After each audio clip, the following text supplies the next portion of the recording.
There's a different kind of storm brewing in Foxborough, and this time, it's not just smoke, it's fire. For a team long known for its stoicism and secrecy, the New England Patriots are beginning to show something rare: clarity. Not in press conferences or interviews, but on the field, where the real story always unfolds.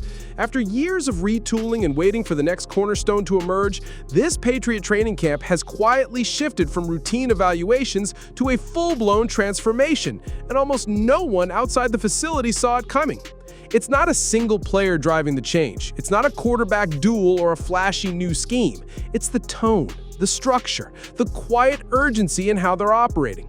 Young players are stepping into roles that were previously out of reach. Veterans, some with years of starting experience, are being rotated out without ceremony. The Patriots aren't just experimenting with their depth chart, they're reshaping the entire foundation of their football identity. One moment that crystallized this shift came and went without a press release or headline. Jared Wilson, a rookie center out of Georgia, found himself lining up at starting left guard, displacing veteran Cole Strange in the middle of a practice session. No ramp-up, no soft entry, he was dropped into the trenches and immediately held his ground against top-tier defensive linemen like Christian Barmore and Milton Williams. Wilson didn't just belong, he excelled. Twice stoning Barmore in one-on-ones and holding his own against seasoned pass rushers, Wilson didn't look like a backup auditioning, he looked like a starter taking what's his.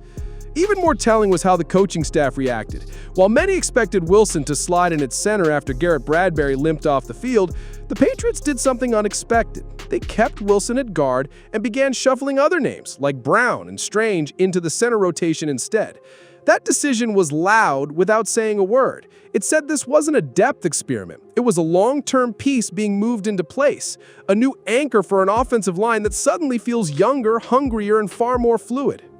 That single adjustment on the offensive front is sending ripple effects throughout the rest of the roster. If Wilson locks down that guard role, what becomes of Cole Strange? What happens when injuries, like the one that Morgan Moses sustained, force additional movement up front? The Patriots aren't just adjusting to injuries, they're reshuffling power dynamics. And with each unexpected breakout, the team's identity sharpens. That same sense of momentum is building under center, too. Drake May, the young quarterback who entered camp with promise but plenty of question marks, is quietly making a case that's becoming harder and harder to ignore. With every throw, every snap, every read, May is taking control. There's no fanfare, no media blitz, just consistent clinical performance. His rhythm throws to Stephon Diggs, his deep strikes to Kyle Williams, and his red zone placement have all been locked in. And here's the stat that's getting everyone's attention. Through all 11-on-11 and 7-on-7 reps so far, May has yet to throw a single interception. That's not just a good streak, it's growth. Last season, May's talent was evident, but he struggled with decision-making, tossing 10 interceptions in a campaign that flashed brilliance but lacked consistency. Now, his patience, poise, and placement have leveled up. In a padded session, he completed 11 of 14 throws, including a beautifully timed 40-yard touchdown. He's trusting his reads and executing like a veteran, not a second-year hopeful. But while May's rise is impossible to overlook, one question still looms. When does it become his team?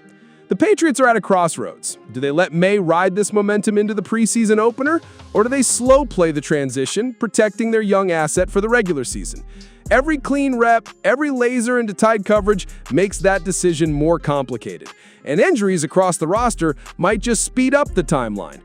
Behind the scenes, the rehab tent is starting to feel more like triage. Christian Gonzalez is nursing a hamstring and being managed cautiously. Veteran cornerback Carlton Davis vanished from practice with no immediate update. Mac Hollins remains on the PUP list. Garrett Bradbury exited with a limp. Trayvon Williams, Joshua Farmer, Yasir Durant, all sidelined. Even Brock Lampy, a promising fullback who had carved out first-team reps, has landed on injured reserve. His rookie year may be over before it started. These aren't just bruises, these are vacancies. Every injury creates a gap, and in New England, those gaps are invitations. Lan Larison is seizing reps at running back. R.J. Moten was signed to fill linebacker depth. And across the board, spots once considered locked now feel wide open. One player's bad break could be another's big break, and the front office is clearly watching. While the offense begins to settle into a new identity, the defense is experiencing its own shift, and one name is turning every snap into a headline. K'Lavon Chausson, a former first-round pick who arrived in New England with more questions than answers, is now forcing a new narrative. In the heart of training camp, with most attention fixed on quarterback drills and line adjustments, Chausson has quietly become the most disruptive force on the field. In a single series of plays, he notched 2 sacks and a quarterback pressure, all against the starting offensive unit. The rookie tackle on the other side, Will Campbell, had been gaining momentum early in camp, but Chausson made quick work of that confidence. This wasn't just a good day for Chausson, it was a warning shot. He's no longer auditioning for a roster spot, he's pushing for a starting job. Reporters on the ground have taken notice. Multiple camp insiders have labeled Chausson the Patriots' breakout player of the summer. He's stacking high-impact practices back-to-back, consistently blowing up plays before they develop, and establishing himself as a fixture on the first-team defense. With his speed, power, and new level of discipline, he's not just winning reps, he's owning them. And his rise could spell real trouble for veterans like Anthony Jennings, who now finds himself in an uphill battle to hold on to a roster spot. As Chausson surges, the depth chart along the edge becomes more volatile. The Patriots have solid depth, but explosive, playmaking edge rushers are rare. If Chausson continues at this pace, he'll force Bill Belichick's staff to rethink the rotation entirely. What was once a quiet positional competition has become a full-scale dogfight. And it's not just the defense that's under pressure. On the offensive side of the ball, the wide receiver room is quickly becoming one of the most fiercely contested units in camp. With Stephon Diggs, Pop Douglas, and Mack Hollins assumed to be locks, health permitting, there are only a few spots left, and 2 names are rising fast: Javon Baker and Kayshon Boutte. Baker made his biggest splash with a twisting toe-tap touchdown catch in the red zone over rookie corner Marcellus Dial. It wasn't just a highlight, it was the type of play that forces the coaching staff to look twice. While Boutte, entering his second year with something to prove, has been building undeniable chemistry with Drake May.